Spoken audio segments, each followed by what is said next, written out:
On November the 7th, 1920, in strictest secrecy, 4 unidentified British bodies were exhumed from temporary battlefield cemeteries at Ypres, Arras, the Aisne and the Somme. None of the soldiers who did the digging were told why. The bodies were taken by field ambulance to GHQ at Saint-Paul-sur-Témoin. Once there, the bodies were draped with the Union flag. Sentries were posted, and Brigadier General Wyatt and a Colonel Gell selected one body at random.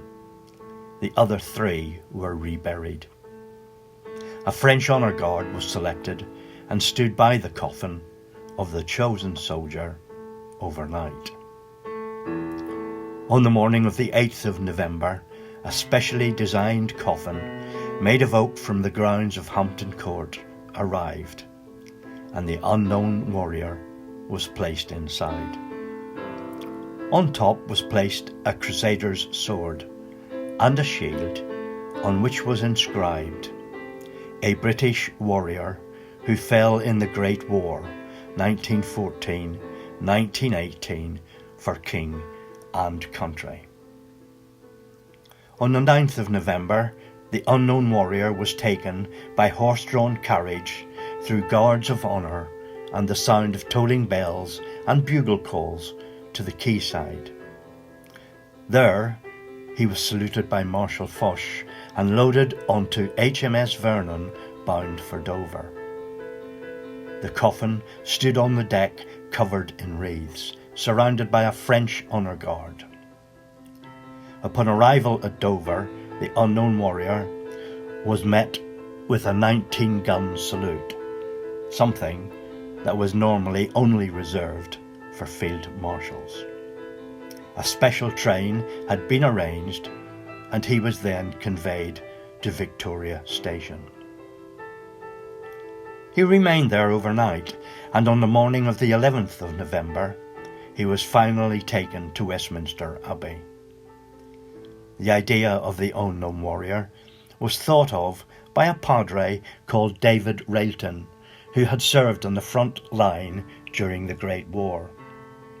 The Union flag he had used as an altar cloth whilst at the front was the one that had been draped over the coffin. It was his intention that all of the relatives of the 517,773 combatants whose bodies had not been identified could believe that the unknown warrior could very well be their lost husband, father, brother, or son. This is the reason we wear poppies. We do not glorify war. We remember with humility the great and the ultimate sacrifices that were made, not just in this war, but in every war and conflict where our service personnel have fought to ensure the liberty and freedoms that we now take for granted. Every year on the 11th of November, we remember the unknown warrior. At the going down of the sun and in the morning, we will remember them.